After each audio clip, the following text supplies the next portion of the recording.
جی السلام علیکم ورحمۃ اللہ وبرکاتہ۔ دوستو آپ دیکھ رہے ہیں اپنا یوٹیوب چینل ریئیکشن 313 اور آج حاضر ہوں میں ایک نئی زبردست ویڈیو کے ساتھ۔ دوستو احادیث میں یوم عرفات کے روزے کی غیر معمولی فضیلت بیان کی گئی ہے۔ مسلم شریف کی ایک روایت میں آتا ہے، حضرت ابو قتادہ رضی اللہ تعالیٰ عنہ سے روایت ہے کہ جناب رسول کریم صلی اللہ علیہ وآلہ وسلم نے ارشاد فرمایا، مجھے اللہ تعالیٰ کی ذات سے امید ہے کہ وہ یوم عرفات کے روزے رکھنے کی صورت میں گزشتہ سال اور اگلے سال کے گناہ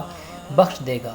اور جہاں تک بات ہے کہ 9 ذی الحجہ کو یوم عرفات کیوں کہا جاتا ہے، اس کی کیا وجوہات ہیں، تو علماء کرام اور فقہاء کرام نے اس کی 3 وجوہات بیان کی ہیں، جن میں سے پہلی وجہ تو یہ ہے کہ حضرت ابراہیم علیہ السلام کو 8 ذی الحجہ کی رات خواب میں نظر آیا کہ وہ اپنے بیٹے حضرت اسماعیل علیہ السلام کو ذبح کر رہے ہیں، تو ان کو اس خواب کے اللہ تعالیٰ کی طرف سے ہونے یا نہ ہونے میں کچھ تردد ہوا، شک ہوا، تو اس کے بعد 9 ذی الحجہ کو دوبارہ یہی خواب نظر آیا تو ان کو یقین ہو گیا کہ یہ خواب اللہ تعالیٰ کی طرف سے ہے۔ چونکہ حضرت ابراہیم علیہ السلام کو یہ معرفت اور یقین 9 ذی الحجہ کو حاصل ہوا تھا، اسی وجہ سے 9 ذی الحجہ کو یوم عرفہ کہا جاتا ہے۔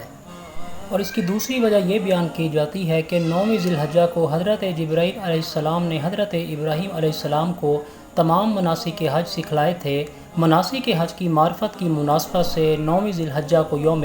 عرفہ کہتے ہیں۔ اور تیسری اور آخری وجہ اس کی یہ بیان کی جاتی ہے کہ 9 ذی الحجہ کو حج کرنے والے حضرات چونکہ میدان عرفات میں وقوف کے لیے جاتے ہیں، تو اسی مناسبت سے 9 ذی الحجہ کو یوم عرفہ بھی کہہ دیتے ہیں۔ دوستو ان اقوال سے معلوم ہوا کہ نام اور تسمیہ کے اعتبار سے یوم عرفہ کو صرف وقوف عرفہ کے ساتھ خاص کرنا درست نہیں ہے، بلکہ یہ مختلف وجوہات کی بنا پر 9 ذی الحجہ کا دوسرا نام ہے، لہٰذا یہ دن ہر ملک میں اپنی تاریخ کے اعتبار سے ہوگا،